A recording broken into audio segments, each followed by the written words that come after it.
Bueno, mis hermanos, ahora vamos a cantar al Señor con salmos, himnos y cantos solemnes para Él. Vamos a empezar con el himno número 63, Oh amor de Dios. Precisamente en nuestras oraciones y en el verso de Romanos que leímos, vamos a cantarle al Señor por este atributo suyo que nos salva y nos redime, que es su amor.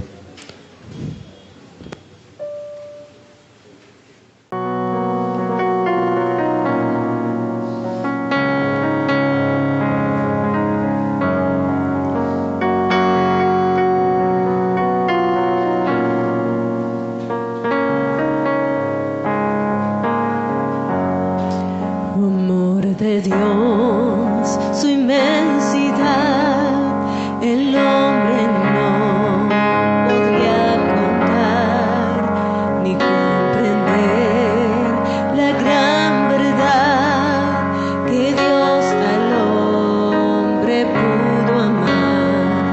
Cuando el pecado entró al hogar de Adán y Eva,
hermanos. Amados hermanos, pueden acompañarme en sus Biblias a la carta de Hebreos, capítulo 11. Hebreos, capítulo 11, versículos 17 al 40. Una extensa sección.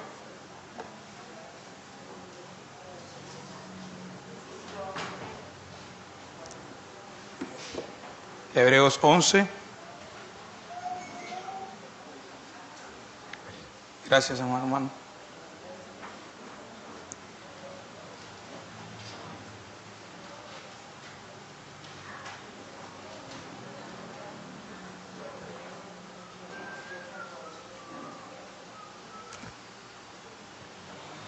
Hebreos capítulo 11, versículos del 17 al 40. Amados, esta es la palabra de nuestro Señor. Por la fe, Abraham, cuando fue probado, ofreció a Isaac, y el que había recibido las promesas ofrecía a su unigénito, habiéndosele dicho: en Isaac te será llamada descendencia. Pensando que Dios es poderoso para levantar aún de entre los muertos, de donde en sentido figurado también lo volvió a recibir.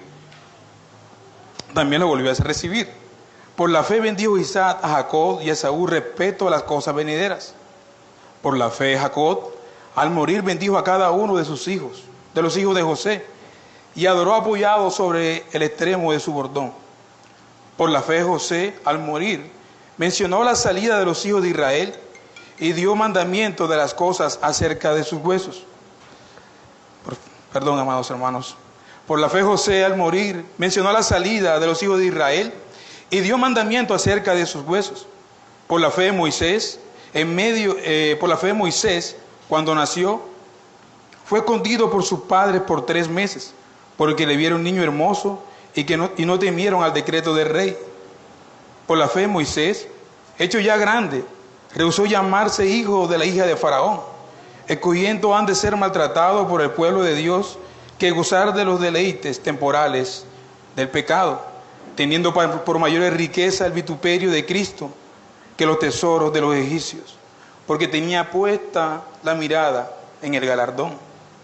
Por la fe dejó a Egipto, no temiendo a la ira del rey, porque se sostuvo como viendo al invisible.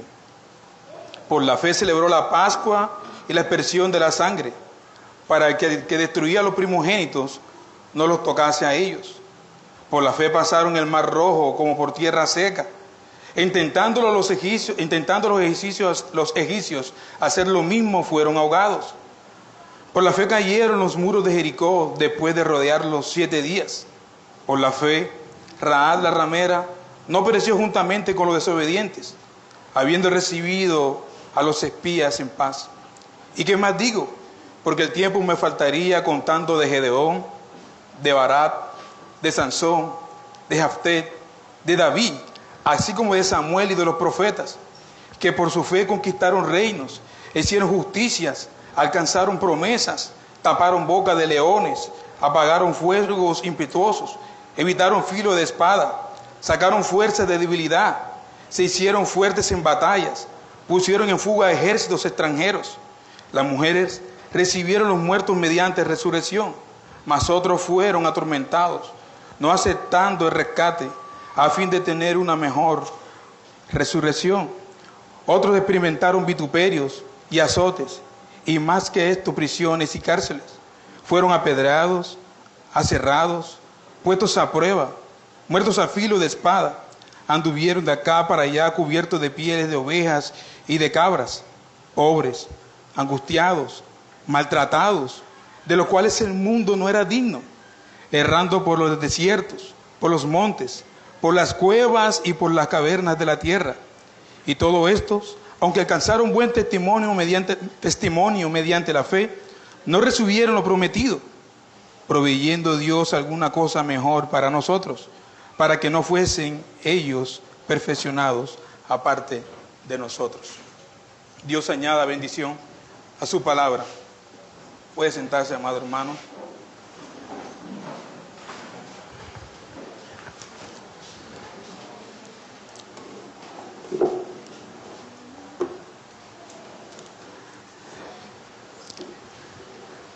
El 5 de diciembre de 1989, Daniel Goleman, cubriendo el tema de las ciencias sociales para el New York Times, dio un espacio considerable a lo que él llamó hallazgos de investigaciones recientes.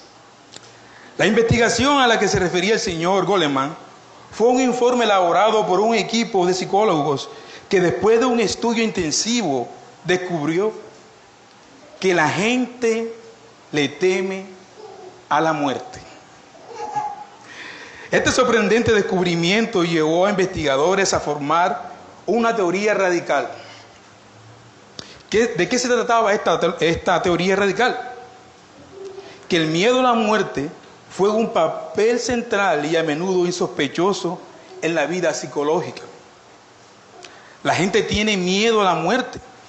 Y este miedo aparentemente tiene su efecto en la forma en que las personas viven. A pesar de lo tonto que esto pueda parecer, mis hermanos, a pesar de lo tonto y trivial que pueda parecer todo esto, introduce una realidad que se encuentra en los versículos que tenemos ante nosotros esta mañana. Porque de hecho, mis hermanos, es un tema que recorre de fondo a lo largo de esta sesión de Hebreos, y es una realidad, es como un hilo que vemos allí en toda esta sesión. Y este tema lo podemos ver y contemplar allí, y es el tema de la muerte.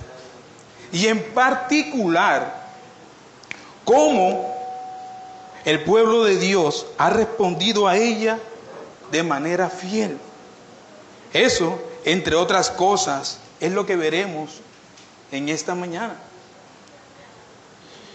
Ahora, a modo de contexto, en los versos anteriores a nuestra sesión, Hebreos 11 del 1 al 16, estos versículos son, como bien sabrán ustedes, los versículos más conocidos de las Escrituras y que han sido más amados por el pueblo de Dios en todo el mundo y todas las edades. Y por una buena razón.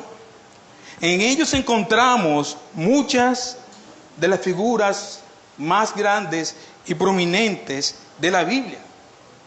El salón de la fe, como algunos los han llamado. Sin duda, a través de estos versículos, amados hermanos, ciertamente se nos recuerda el gran amor y el poder y los propósitos de Dios y su fidelidad ejemplar para su pueblo y cada uno de ellos en particular. Sin embargo, a pesar de lo populares que son estos versículos y a pesar de lo hermosos que son, me parece que no siempre se entienden bien en términos de cómo se relacionan con el resto de lo que dice esta carta. En otras palabras, creo que vale la pena dedicar un poco de tiempo a pensar por qué el escritor de Hebreos, de todas las cosas que podría haber dicho acerca de la fe, eligió centrar su atención en las cosas particulares que dijo en esa sesión de la carta. ¿Por qué? ¿Cuál es la razón de todo esto? Quédese con eso allí en mente. Cuando haces este ejercicio, ¿verdad?, de analizar el por qué esta sesión está aquí y no en otra parte de la carta, es importante porque podemos entender la unidad de lo que se está diciendo. O al menos cuando yo lo hago, cuando hago eso. A la conclusión que puedo llegar es esta. La razón por la que el escritor de Hebreos, en el capítulo 11, versículos del 1 al 16, añadí eso ahí, es porque él está tratando de enfatizar que la fe es estar seguro y convencido de la realidad de las cosas que nunca han sido vistas o incluso realizadas completamente. Es por eso que él ha añadido ese énfasis allí. Y esto es porque eso era lo que sus lectores originales, su propósito, más necesitaban recordar acerca de la fe. ¿Por qué?, dirán algunos de ustedes. No lo podemos olvidar. Por sus circunstancias actuales. Porque no podían ver, porque lo que podían ver a su alrededor era muy angustioso, mis hermanos. Era muy desalentador. Habían dejado atrás su vida anterior, habían dejado atrás sus prácticas y habían abrazado el Evangelio con todas sus promesas. Solo para ver esas mismas promesas sin realizar, sin cumplir, al menos en términos de su existencia, o al menos en su momento. Podrían estar cuestionándose esto. Bueno, hemos abrazado el Evangelio, todas estas promesas, pero todo lo que tenemos a nuestro alrededor como que no está en armonía, no está en sintonía. Me dijeron que en el Evangelio pues la vida era de otra manera, pero no es así. Y de hecho, este es un gran punto para los hermanos que intentan predicar también el Evangelio a las personas. Un paréntesis. No podemos mentir a las personas. Decirle, como dijo alguien, que estamos sentados sobre rosas cuando realmente estamos sentados sobre espinas. Entonces, sabiendo el escritor las experiencias de sus lectores, toma esa realidad y sistemáticamente procede a mostrarle que lo que están experimentando ahora es de hecho lo que el pueblo de Dios siempre ha experimentado desde el primer día de la creación del mundo, desde Abel, Enoc, Noé, Abraham y Sara, que es lo que vimos en esta sesión pasada. En resumen, él les mostró que su experiencia, aunque difícil, no fue única ni fatal para la fe. Por el contrario, sus circunstancias eran las mismas en las que la fe había prosperado a los antiguos en el pasado. Ahora, mis hermanos, si había prosperado en los días del Antiguo Testamento, antes de la revelación más completa de Cristo, ¿cuánto más podría prosperar y florecer después de todo lo que se ha revelado acerca del Señor? Bueno, después de él hacer eso, lo que intenta hacer es alentar nuevamente a sus lectores con estas palabras. El escritor de Hebreos tiene aún más que decir a modo de aliento. Y de esta manera entonces retomamos nuestra sesión en el versículo 17, donde lo que primero que vemos al autor o al escritor de Hebreos es hablar de Abraham nuevamente. Él habló en la primera sesión de Abraham, pero ahora va a retomar a Abraham para seguir diciendo algunas cosas importantes. Lo primero que vemos ahí en el versículo 17 al 19, vaya conmigo y lea por favor Hebreos 11, 17. 17 al 19, él dice: por la fe Abraham, cuando fue probado, ofreció a Isaac, el que había recibido las promesas, su unigénito hijo, y habiéndole dicho: en Isaac se te será llamada descendencia, pensando que Dios es poderoso para levantar aún de entre los muertos, donde un sentido figurado también le volvió a recibir. Así que lo que el autor cita en estos versículos del 17 y del 19 es lo que posible pueda ser llamado la mayor demostración de fe de muchas demostraciones en la vida del mismo Abraham.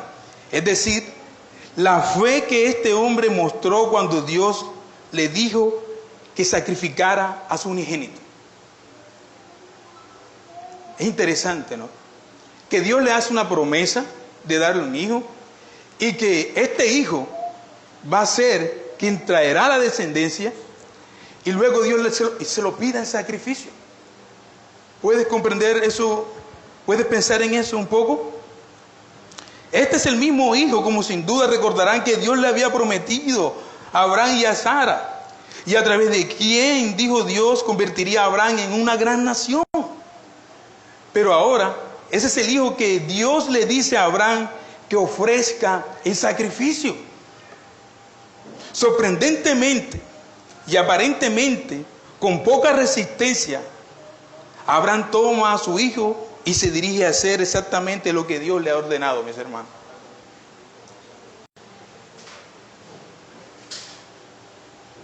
Sobrio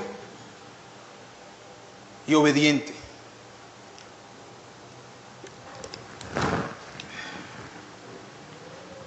El texto de Hebreos nos arroja luz sobre cómo fue que él pudo reconciliar en su propia mente estas dos realidades, que aparentemente podrían ser dos contradictorias. Por un lado, tenía el regalo de Dios, un hijo a través del cual fluirían sus promesas. Eso por un lado. Por otro lado, tenía instrucciones de Dios para matar a ese mismo hijo. Y la pregunta natural y comprensible que debe hacerse a raíz de este tipo de cosas es: ¿cómo funciona todo esto? ¿Cómo reconcilio esta promesa que se me ha dado con lo que se me está pidiendo ahora, sacrificar a este hijo? Quiero decir, amados hermanos, no sé tú, pero si yo estuviera en los zapatos de Abraham estaría diciendo: Señor, ¿puedes repetir eso otra vez? Es que no estoy comprendiendo, no estoy entendiendo esto. Por lo menos eso es lo que quería yo en mi humanidad. mi humanidad caída, mis hermanos. Sin embargo, como deja claro el escritor de Hebreos, Abraham ni siquiera parece inmutarse ante lo que se le ha sugerido. ¿Por qué? Porque como lo muestra este versículo 19, Abraham había calculado incluso que si Dios le hacía cumplir con esta espantosa petición, simplemente tendría que resucitar a su hijo de entre los muertos. Abraham estaba seguro de esto. De hecho, cuando leemos en Génesis 22 la historia, vemos que Abraham sale con su hijo a 3 días de camino y deja a 2 compañeros, 2 de sus siervos, y le dice: espérenos aquí, vamos, adoraremos y regresaremos. ¿Qué? ¿Qué estás diciendo, Abraham? ¿De dónde estás sacando esto? Se te ha pedido que sacrifiques a tu hijo. Sin embargo, él le dice esto a sus compañeros. Luego en el camino su hijo le dice: padre, bueno, está la leña, está el fuego. ¿Dónde está el carnero para el sacrificio? ¿Dónde está?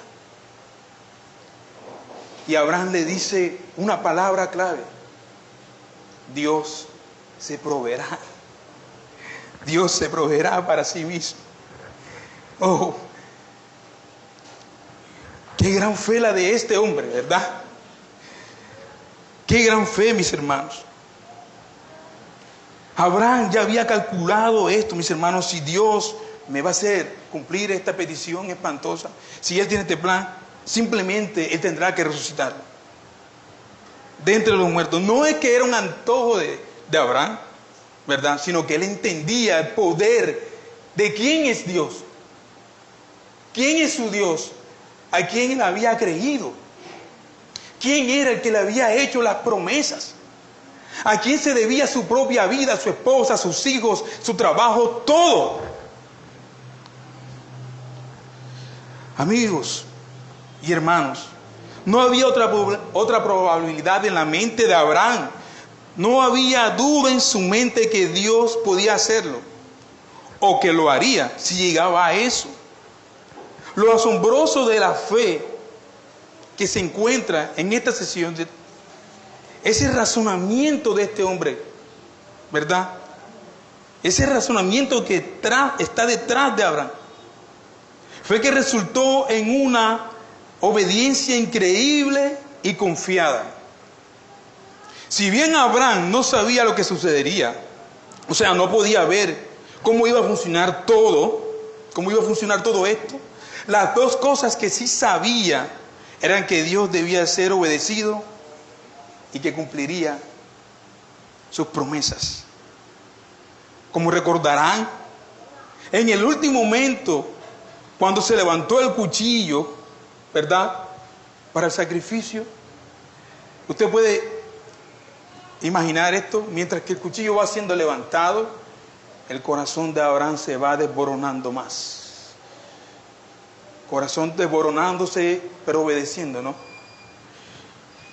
Y el Señor le dijo: detente, no hagas ningún daño a tu hijo.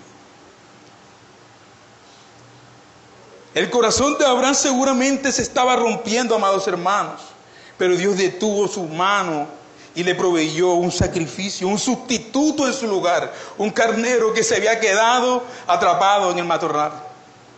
Entonces Isaac se salvó y la fe de Abraham fue confirmada, mis hermanos.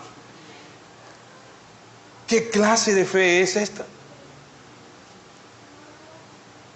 ¿Qué clase de fe es esta? Parece de otro mundo, pero no. Abraham es un hombre de carne y hueso como tú y como yo, mi hermano. ¿Qué clase de fe es esta? Que está dispuesto a pasar las líneas del pensamiento humano, las barreras cuando los hombres dicen no, ¿verdad? Tú dices: bueno, yo soy obediente a lo que Dios ha dicho. Luego en el versículo 20 al 21, el escritor menciona brevemente 2 descendientes de Abraham: Isaac y luego Jacob, el nieto de Abraham. Con Isaac tiene la historia de un hombre que antes de que nacieran sus hijos gemelos, Jacob y Esaú, se le había dicho proféticamente por medio de algo que Dios había revelado a su esposa, que su hijo mayor, Esaú, serviría a su hijo menor, Jacob. En otras palabras, los arreglos típicos por los cuales el hijo primogénito iba a recibir la mayor bendición y herencia no eran válidos en este caso en particular. Sin embargo, a pesar de lo que se le dijo, ¿verdad? Él no quiso actuar inmediatamente, ¿verdad? Y a medida que los niños crecían, Isaac repentinamente ignoró lo que Dios le había revelado y favoreció cada vez más a su hijo mayor hasta el final de su vida.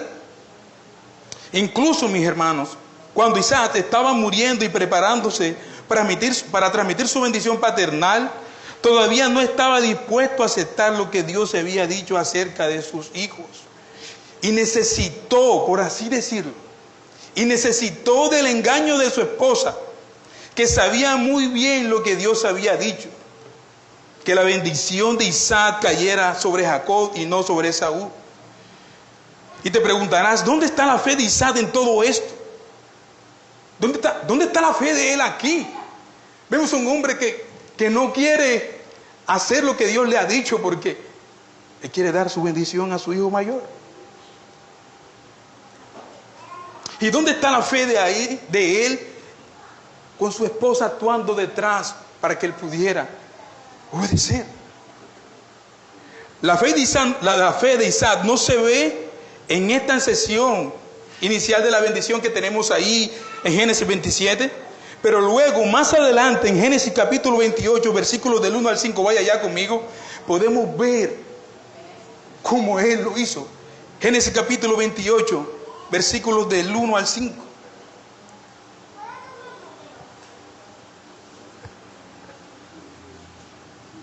Génesis 28.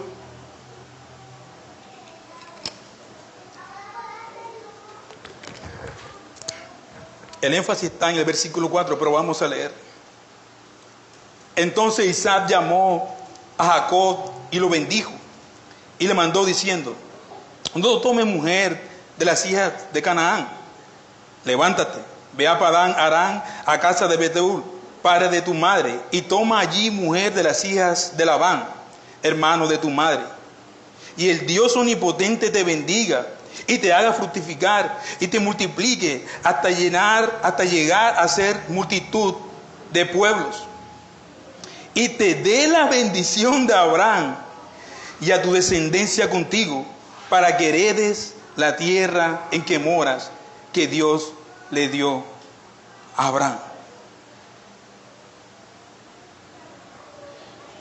Cuando Isaac fue humillado por una queja de su esposa, por lo que estaba pasando con los dos hijos, de alguna manera Dios usó ese medio, y él, humillado y arrepentido voluntariamente, a sabiendas despide a Jacob, confirmando que este es el hijo en que en verdad las promesas fluirán, que las promesas que habían sido a Abraham fluirán es en él. Tienes que creer esto, mi amado hermano, tienes que entender y comprender esto. No fue fácil para Isaac hacer esto. No fue fácil hacer esto para él. Fue algo muy difícil para Isaac, porque había visto crecer a su hijo Jacob. Aquí viene algo muy interesante. Y sabía los muchos engaños en lo que Jacob había estado involucrado. Él conocía muy de cerca a su hijo. En otras palabras, conocía el carácter de su hijo o la falta del mismo. Y estoy bastante seguro, mis hermanos, de que humanamente hablando, Isaac no podía ver cómo que que parecía tan indigno, ¿verdad?, sería el canal y el vehículo de las bendiciones de Dios. Por tanto, se necesitó mucha fe para que Isaac dijera lo que dijo en Génesis 28, versículo 4, mis hermanos. se necesitó mucha fe de parte de este padre, viendo a su hijo los engaños que hacía. Él solamente podía decir, porque no puede ser así, no puede, este hijo no puede ser, no me parece digno de esta bendición, ¿verdad? Oh, amado hermano, pero el Señor obra así, y ese era su plan y su propósito. Apropiadamente y providencialmente, como muestra Hebreos 11:21, este mismo Jacob, quien perpetúa este patrón de mayor sirviendo al menor, cuando su hijo José trae a sus hijos, a Manasés y a Efraín, ¿verdad?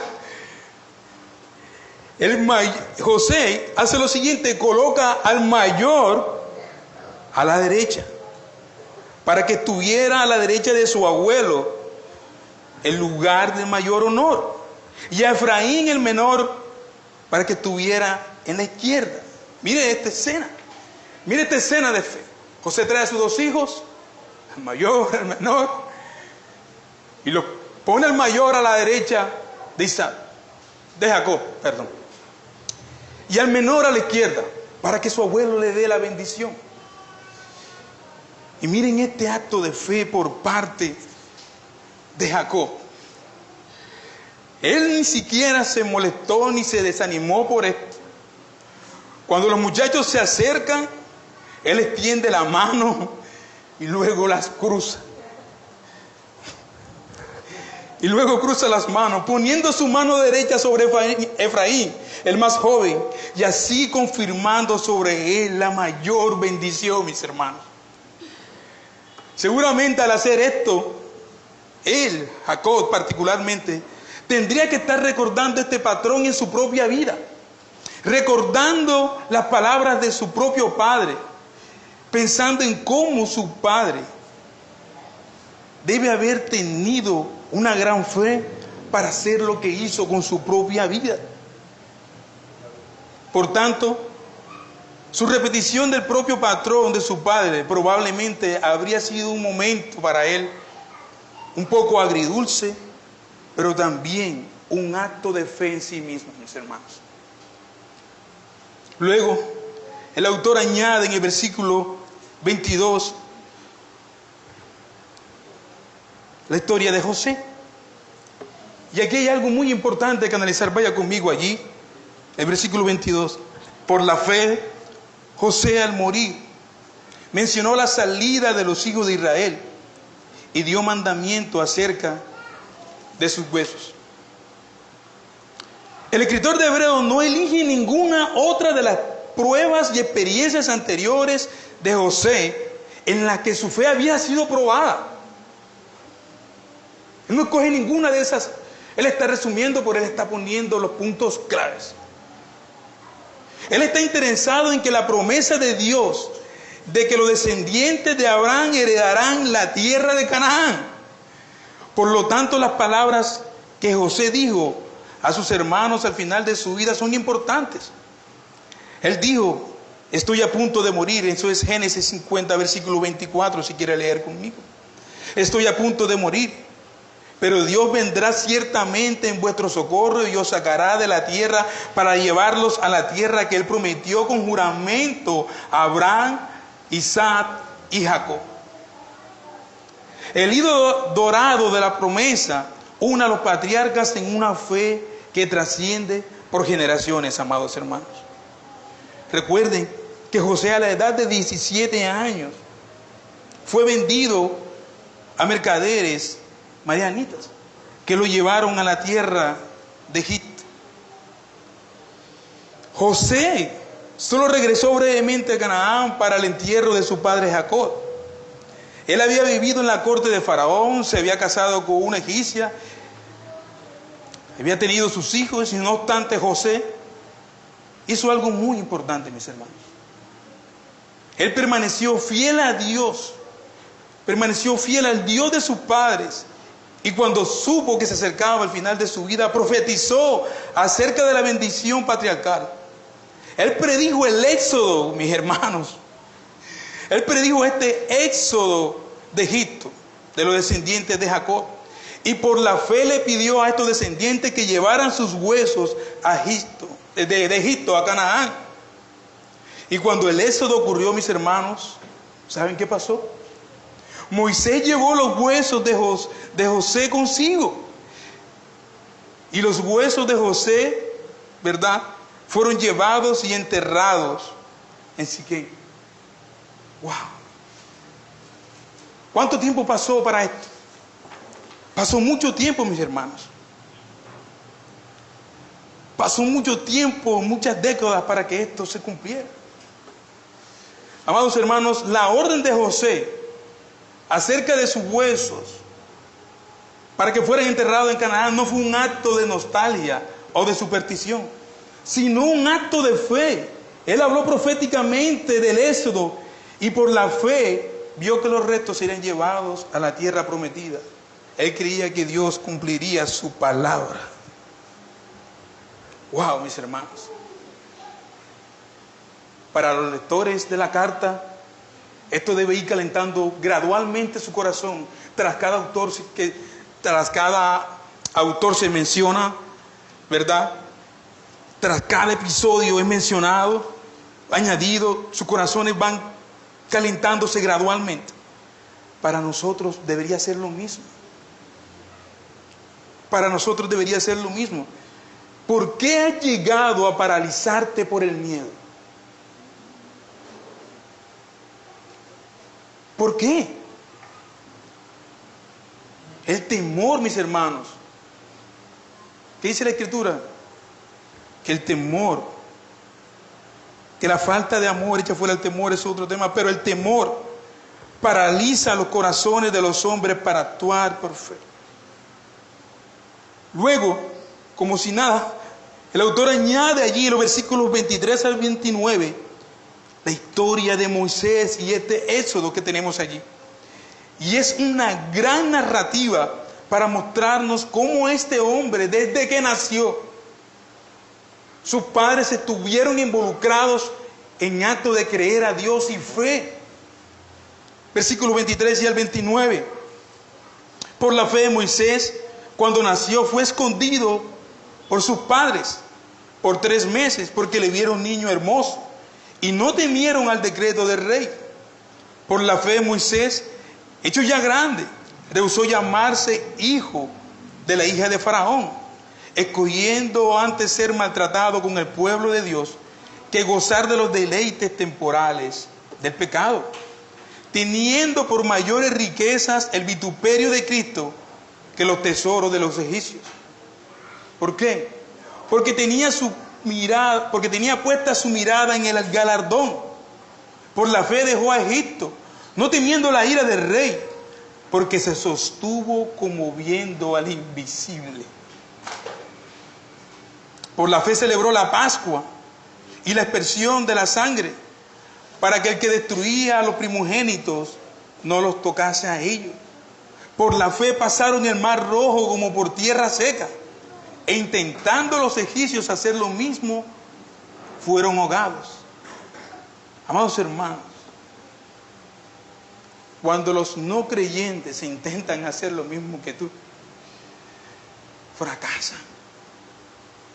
Porque su fe no está en el Dios de Israel. Está el tema de la gracia común, y el Señor por medio de la gracia común tiene piedad y misericordia de ellos. Pero tú no puedes imitar una fe. Puedes llegar a hacerlo hasta cierto tiempo. Pero cuando esa fe demande de ti más, ahí se probará verdaderamente si eres o no eres un verdadero creyente. A partir de ahí el escritor quiere resaltar estos eventos sobre Moisés. Y lo primero que ves es cómo sus padres obraron en fe desobedeciendo esta ley. Gracias mis hermanos. Y desafiando a un decreto real, escondiendo a su hijo a riesgo de su propia vida. Luego lo ves en el mismo Moisés en una serie de situaciones que llegan a su propia vida. Lo ves cuando eligió dar la espalda a una vida de opulencia y comodidad, de autocomplacencia para identificarse con su pueblo. Incluso en medio de su pobreza y esclavitud, Él escogió estar con este pueblo. Lo ves cuando Él junto con su pueblo celebró la Pascua que acabamos de leer. Es decir, en lugar de oír, optó por confiar en que Dios proveería para ellos y cumpliría sus promesas. Él prefirió quedarse allí con ellos. Aun cuando esta plaga de muerte descendía sobre ellos, Él se quedó y confió en Dios, confiando que la sangre del cordero que había sido esparcida en las dinteles de las puertas, como Dios había mandado, sería suficiente para guardarles a ellos. ¿Lo ves también? Cuando su pueblo cruzó entre las aguas divididas del mar. El autor dice como en tierra seca, ¿cierto?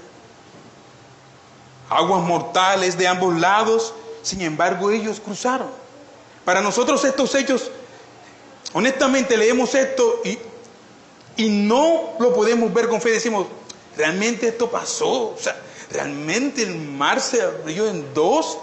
¿Realmente el pueblo pasó por allí? Es casi que imposible para nosotros creer esto.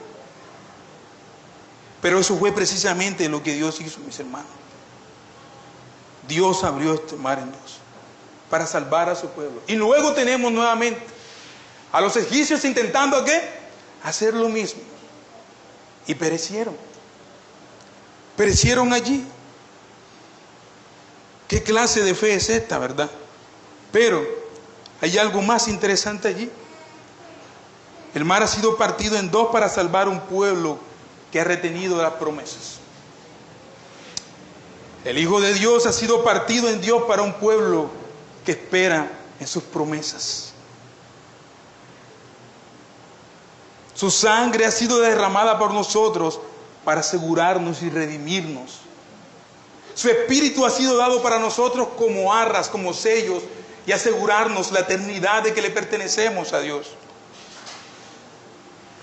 Oh, amados hermanos, ¿qué clase de fe es esta? Luego vemos este episodio en los versículos 30 y 31. Por la fe sobre Josué, no hablando sobre Josué, por la fe cayeron los muros de Jericó, porque lo rodearon por 7 días. Ustedes recuerdan a Rahab, la ramera, es lo que él va a decir más adelante. Ella está en guerra así. ¿Cuándo un pueblo ha ganado una guerra así? Es de extrañarse, hermanos. Nunca yo había visto en ninguna historia que se tomase a un lugar o a una ciudad marchando alrededor de ella. Pero ellos pasearon 7 días haciendo sonar los cuernos y gritando a todo pulmón. Y el Señor hizo lo que había prometido. Derrumbó los muros de Jericó. Ahora, ¿has pensado en el hecho de que los muros se derrumban, pero Rahab, la ramera, queda a salvo? ¡Wow! Se derrumban, pero ella está allí a salvo. Está a salvo con el pueblo de Dios porque había creído a las promesas del Señor. Había oído del Dios de Israel, de sus proezas, de su grandeza. Esta mujer había visto y oído acerca de este Dios y creyó estas verdades y en respuesta arriesgó su vida por fe al esconder a estos hombres en su ciudad, mis hermanos. Ahora te preguntarás, ¿qué hacemos con todo esto? ¿A dónde voy con todo esto? Me parece que cuando miramos hacia atrás a todos estos ejemplos, seguramente hay muchas cosas que podríamos decir sobre estos pasajes juntos en términos de lo que tienen en común. Sin embargo, una cosa que se destaca, al menos para mí, es el ejercicio de la fe que no sabe lo que le depara el futuro, pero que aún confía en aquel que le está conduciendo hacia él. Para algunos del pueblo de Dios, como lo resumen los versículos 32 al 35, su fidelidad confiada le ayudó a pasar por momentos de gran victoria. momentos en los que conquistaron reinos, momentos en los que las bocas de los leones fueron cerradas, momentos en el que el fuego fue apagado, protegido por el Señor, como lo pasó a Sadrach, Mesach y Abednego, ¿lo recuerdan? En el horno. Ellos son arrojados allí. Sin embargo, hermanos míos, ni un cabello, ni una hebra de su cabello fue quemada. Sus vestidos salieron intactos. Luego con Daniel, arrojado al foso de los leones, ¿verdad? Y el Señor viene allí, el ángel del Señor, ¿verdad? Y el rey baja y llama de mañana: Daniel, el Señor, al quien tú sirves, te ha podido librar de la boca de los leones. Ustedes saben la respuesta. Esto es lo que el autor de Hebreos le ha dicho anteriormente a sus lectores, ¿verdad? Mirad que no haya en ninguno de ustedes incredulidad para apartarse del Dios vivo, del Dios que obra, del Dios que santifica, que llama y que persevera con fe. Es por eso que el autor está diciendo todo esto, para confortarlos, para animarles. Sin embargo,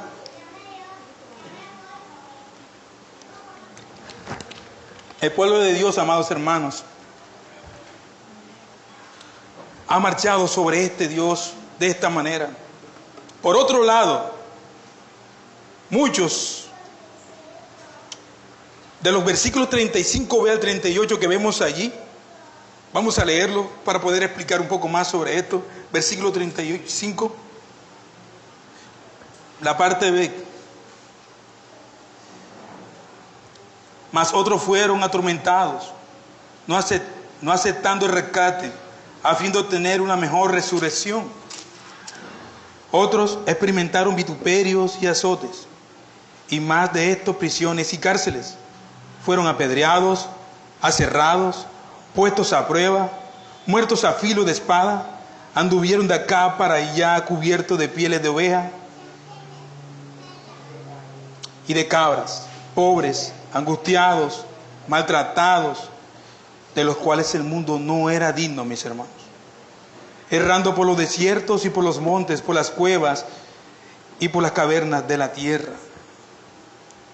Por un lado tenemos a estos hombres que perseveraron en fe y su vida fue salvada, ¿cierto? Sadrach, Mesach, Abednego, Daniel, ¿verdad? La misma vida de Moisés, fue librado desde niño. Pero por otro lado, estos hermanos vieron el extremo opuesto del espectro. ¿Cómo vieron entonces estos otros hermanos? Su fe. Su fe los vio mirando directamente a la muerte, mis hermanos. A los ojos de la muerte, su fe los vio allí. Algunos de ellos fueron torturados, encarcelados, como dice el texto, apedreados. En resumen, a través de la fe, algunos escaparon de la espada, mientras que otros a través de la misma fe sintieron el filo de la espada. Fueron traspasados, literalmente. Sin embargo, lo que el escritor de Hebreos quiere que sus lectores vean es la constancia de la fe sin importar el resultado, mis hermanos. Quiere que vean que el pueblo de Dios siempre se ha mostrado como aquel que cree y sigue creyendo en las promesas de Dios, incluso y especialmente cuando el futuro era oscuro e incierto. Todos estos, dice el escritor de Hebreos, aunque encomendados por su fe y que tuvieron buen testimonio por ella, no recibieron lo prometido. ¿Qué? Él concluye con esto. Él concluye con esta maravillosa declaración del versículo 40,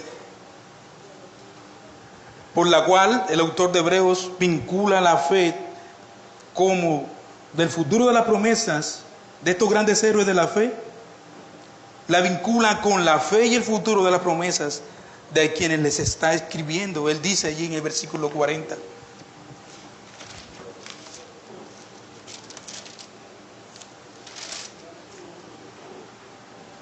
Voy a leer desde el 39. Y todos estos, aunque alcanzaron buen testimonio mediante la fe, no recibieron lo prometido, proveyendo Dios alguna cosa mejor para nosotros, para que no fuesen ellos perfeccionados aparte de nosotros. Esto es lo que el autor quiere hacer: vincular la fe de las promesas de estos grandes hombres y héroes de la fe con la fe y el futuro de la promesa de quienes o a quienes les está escribiendo. Lo hace porque quiere que sus lectores vean lo que dice acerca de estas personas de antaño. Que lo que le pasó con ellos no está ajeno a lo que pueda estar pasando con los hebreos, sino todo lo contrario. Está íntimamente y totalmente relacionándolo con ellos.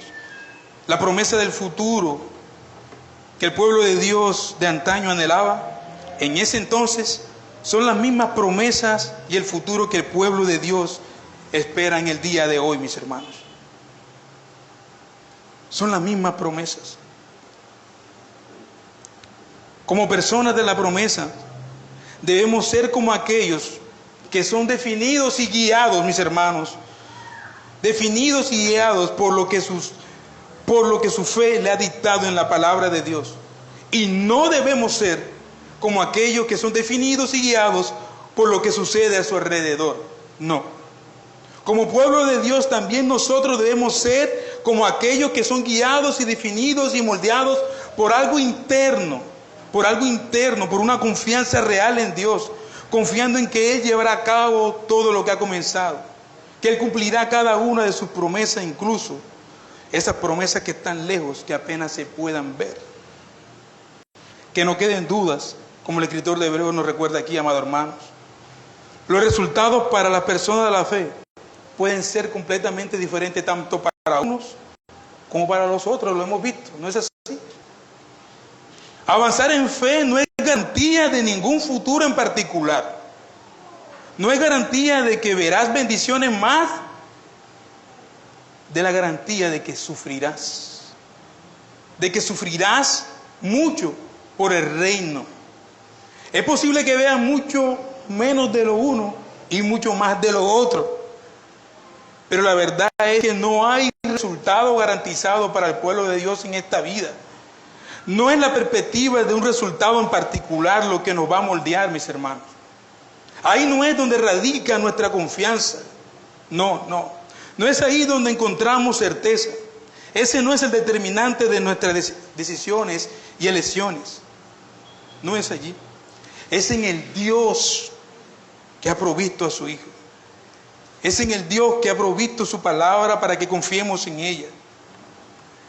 Mientras preparaba este mensaje me encontré con la historia sobre un tiroteo ocurrido en Moscú, Idaho, una ciudad en Estados Unidos, por un hombre muy perturbado llamado Jackson Hamilton.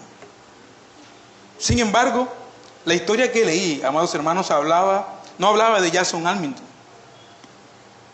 Hablaba de un joven llamado Pete Smith, quien en medio de ese horror y caos, mientras continuaban los disparos, no corrió a ponerse encubierto o a ponerse seguro.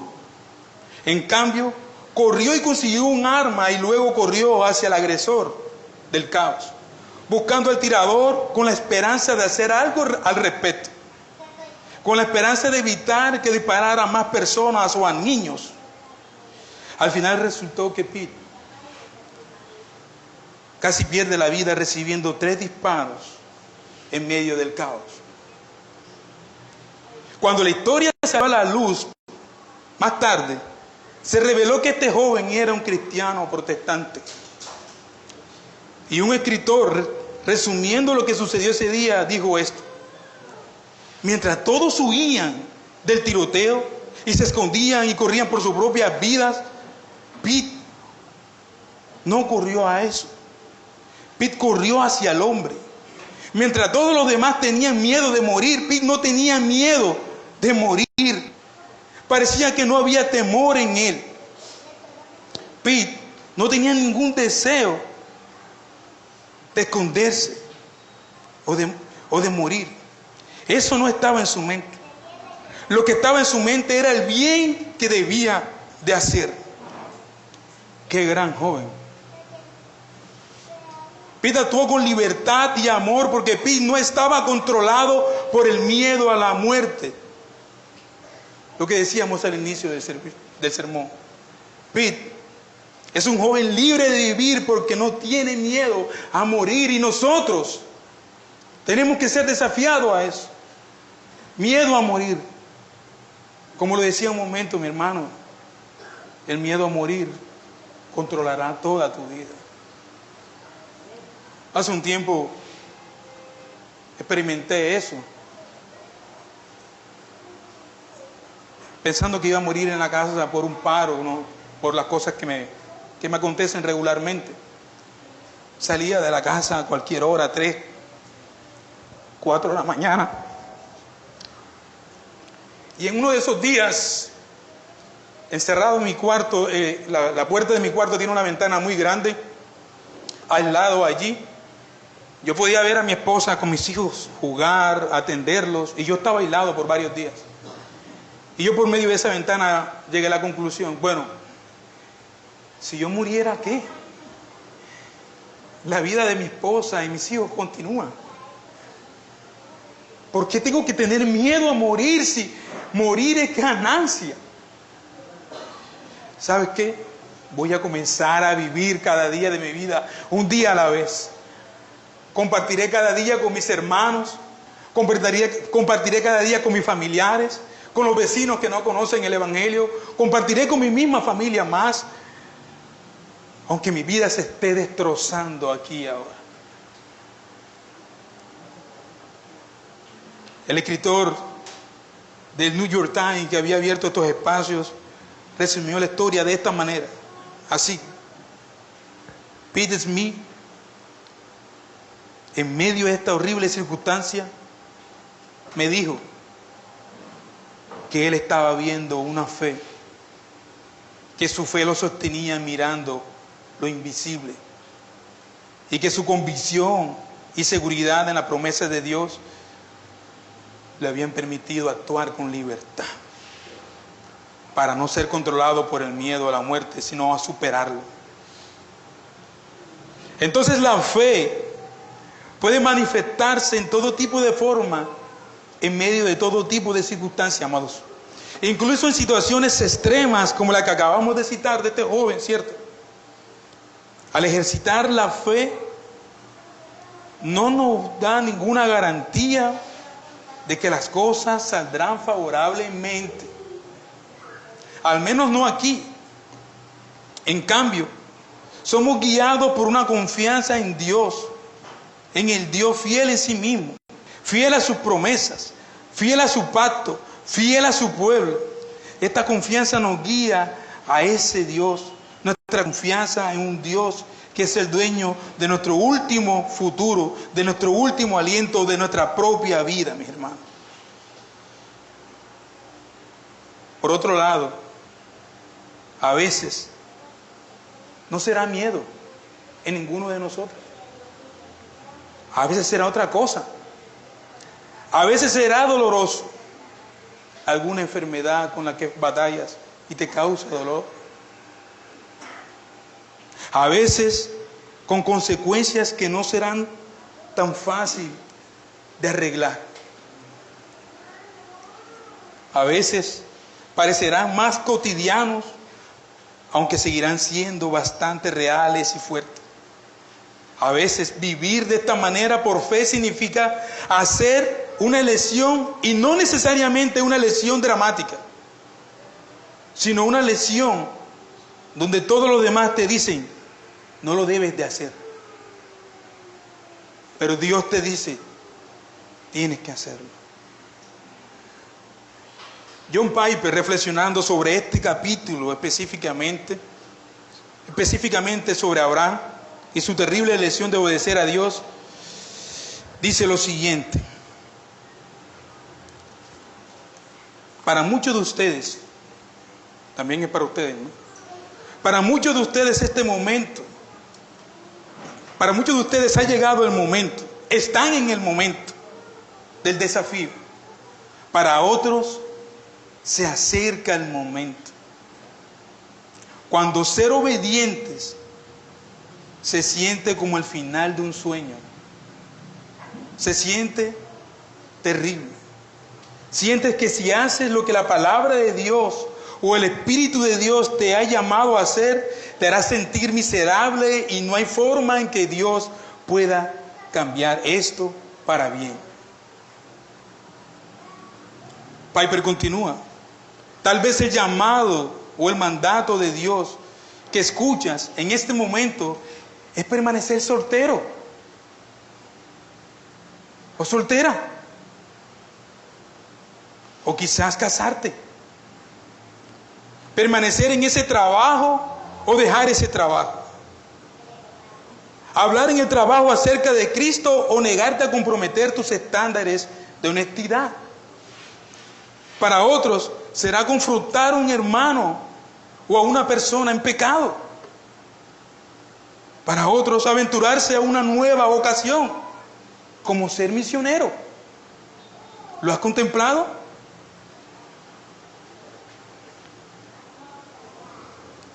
Y como lo ven, mis hermanos, nuestra mente es muy limitada. La perspectiva de hacer estas cosas se vuelve terrible solamente con pensarlo. Es como la pérdida de Isaac para Abraham. ¿Ha considerado todos los ángulos humanos y es posible que puedas salir y decir, bueno, eso era Abraham, a mí no? Hermanos, ¿sabes lo que fue para Abraham esto? Esa historia está precisamente allí para ti. Está allí precisamente para usted, amado hermano. Como este mensaje de hoy es para ti y no para el hermano que tienes en mente. ¿Ok? Es para ti y nadie más. Y no para tu hermano que tienes en mente, ni para el que está a tu lado. Amado hermano, si pudiera entrar en este punto, me refiero yo, y modificar los comentarios de Piper de manera más específica para las familias y las personas que están comprometidas en la obra cristiana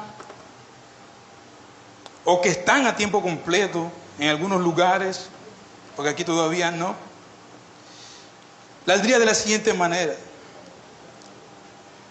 Amado hermano, tal vez el llamado de Dios que escuchas en este momento es que puedas gozar del Dios que te ha llamado y confiar en sus promesas.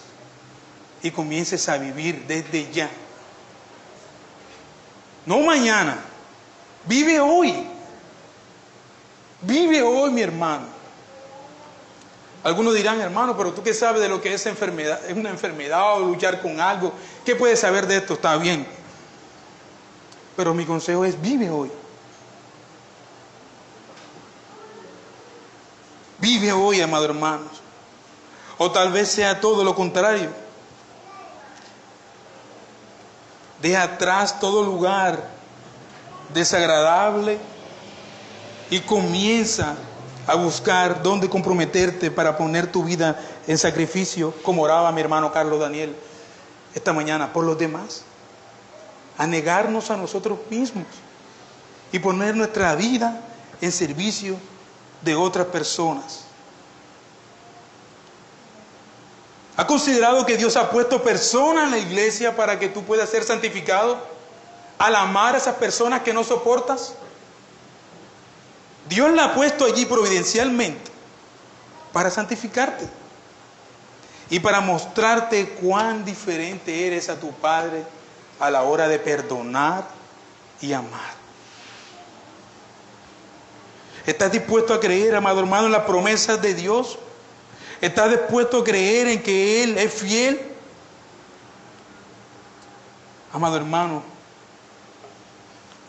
todos estos hombres que vemos aquí creyeron a las promesas de Dios y caminaron por fe. ¿Te imaginas a Abraham saliendo de su parentela con su esposa y sus hijos? Y que sus amigos le preguntaran: ¿a dónde vas, Abraham?